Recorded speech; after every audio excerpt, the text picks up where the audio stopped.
Usap-usapan ngayon sa social media kung sino ang umano'y alpha female celebrity na sangkot sa pagmamastermind ng mga missing sabungero.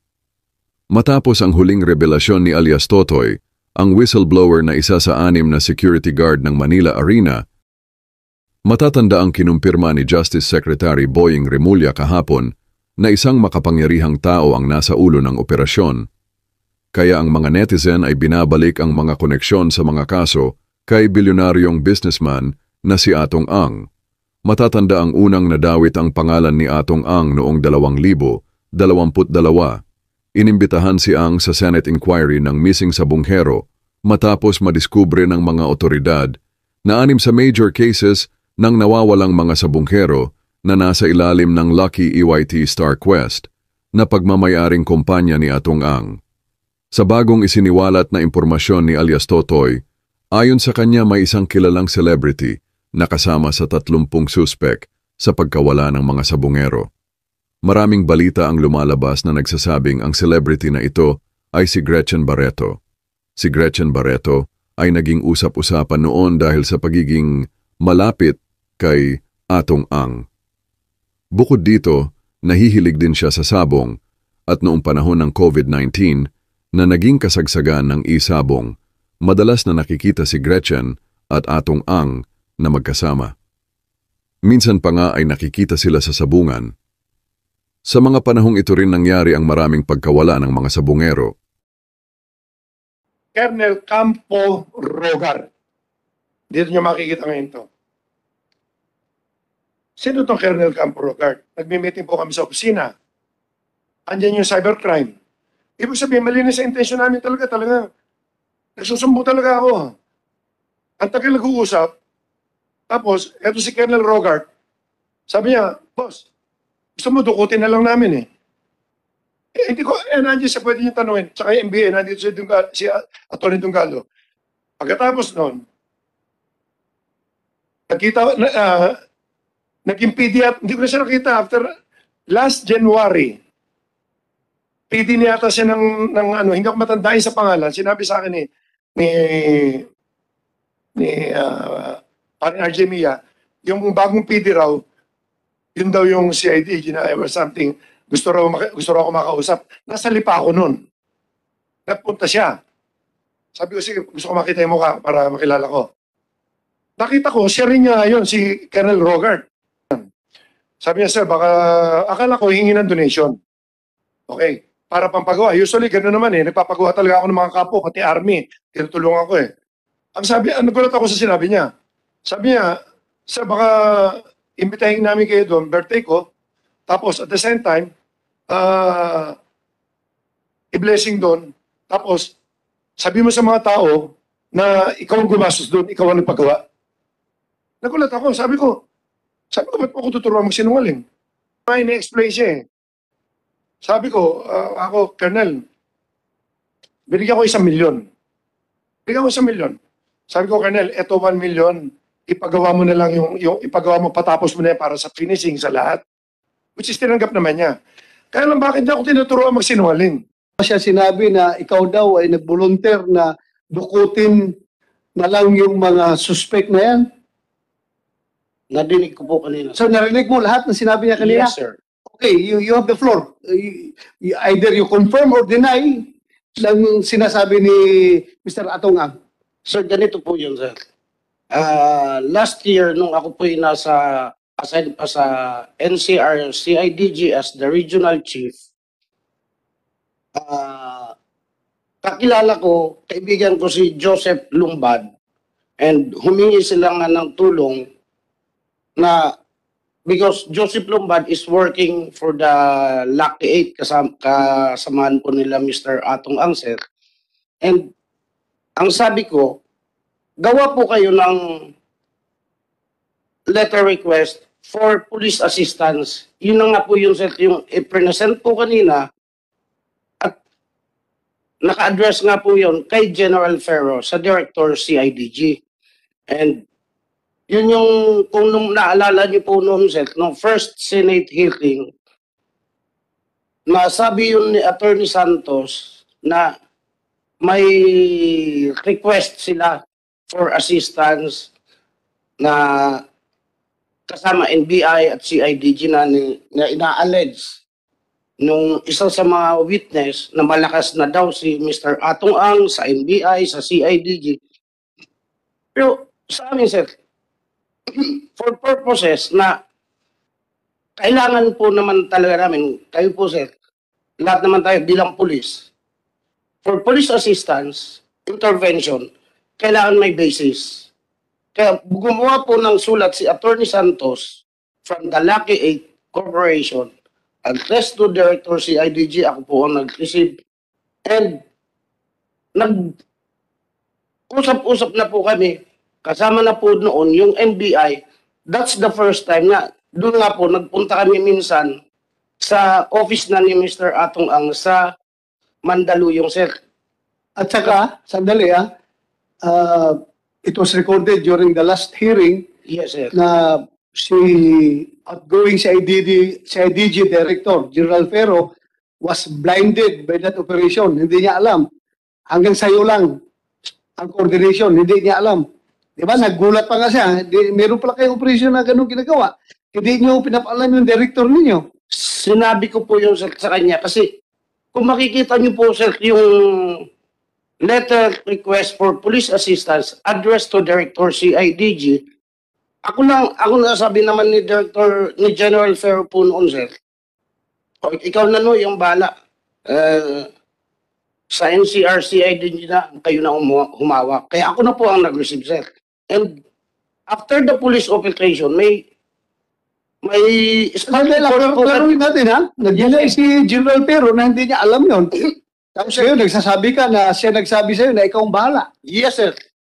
After the police operation that we have conducted, sir, entrapment operation, we have submitted a spot report and development report na may huli po kami, address na nakasuhan, nakasuhan, ginawan po namin ng spot report at address po yung sa Director CIDG, sir. Kaya hindi po pwedeng sabihin na hindi po nila alam, sir. So yung sinabi ni Atong Ang na nag-volunteer ka daw na pagdudukutin nila yung mga tao na yan.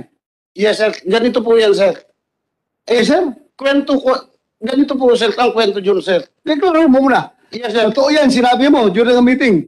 Sir, hindi ko na po matandaan kung nasabi ko, pero kung may nabitawan na akong salita, pero pabirto man siguro, sir, hindi ko na matatandaan, sir. Pero nagkakaroon po kami ng case conference meeting together with the anti-cybercrime, with the NBI po, sir. Sandali, makinig ka.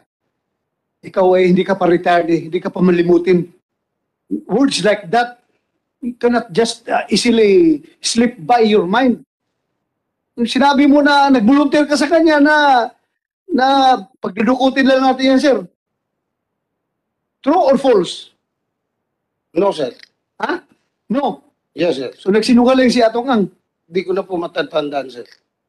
Ay, huwag kang selective, ha? Selective. Permission to make statement, Ha? sir. Nag-out ka, ha? Yes, sir. Police kernel ka. Yes, sir. Dapat responsible ka sa lahat ng pinagsasabi Opo, mo. sir. So, Permission to make statement, sir. false. Nagsinungaling si Mr. Atong Ang. Ako, sir, sige, di ko naman na matatandaan lahat, sir, kasi after our case conference, sir, pinag-usapan nga po namin, Sige, continue. pinag-usapan po namin noon, sir, together with the anti-cybercrime, with the NBI, nag-sharing nga po kami. Kasi nag-sharing kami, ito ang target.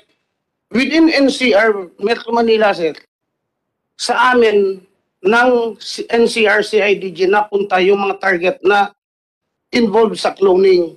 At kasama ko noon, yung anti-cybercrime.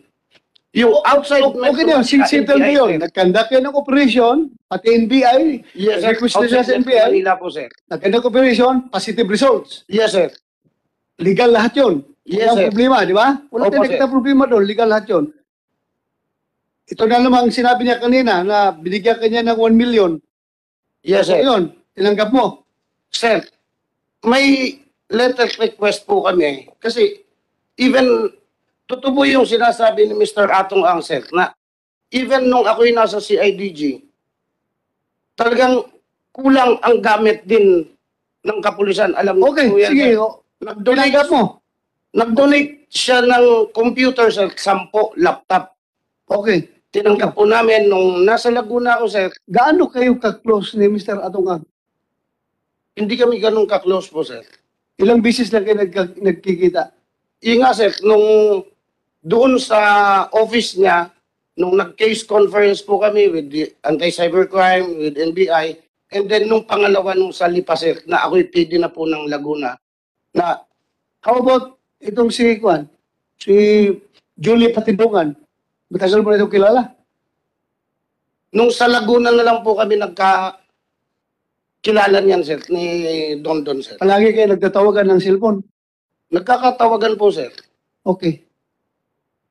Si Mr. Atong may sinabi pa kanina na gusto mo daw siya magsinungaling na pinapaangkin mo sa kanya na siya ang nagfinance, nagpagawa ng building ninyo. Tumulong po, sir. Totoo yan na gusto gusto mong magsinungaling siya.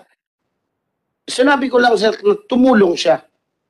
Hindi nga, kaya nga tumulong siya, di ba? Sabi niya, nagtataka doon siya, bakit pinapaangkin mo sa kanya yung pag-construct ng building ninyo doon sa kampo. Yun ang sabi niya. Totoo yan na sinabihan mo siya na sabihin mo sa mga tao na ikaw nagpagawa nito. Yung isang portion po siguro, sir, talagang siya dahil nagbigay nga po siya ng 1 million na tulong, sir, for renovation. Hindi lang po isang building ang nag-renovate ko po sa ano, sir. Ako, hindi kita minamasama diyan sa Opo, paghingi sir. ko ng tulong. Kasi ako naging pulis rin ako. Yes, Normal talaga yan na maglapit tayo sa mga politiko, sa mga negosyante. Tulong sa para Yes, hindi naman binubulsa yun eh.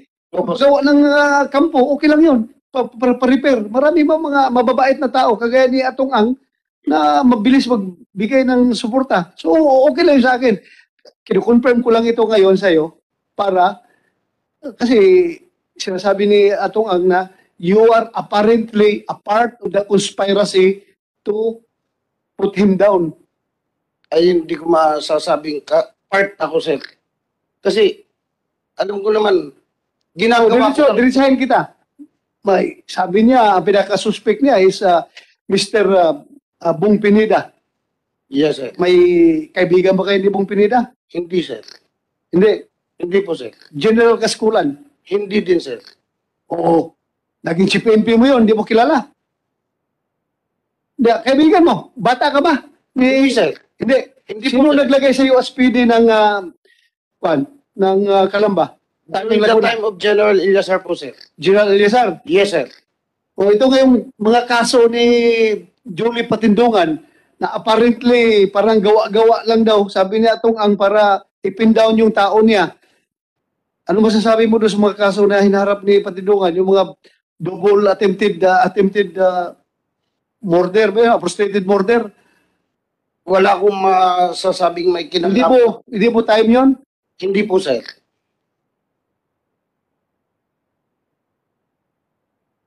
Okay.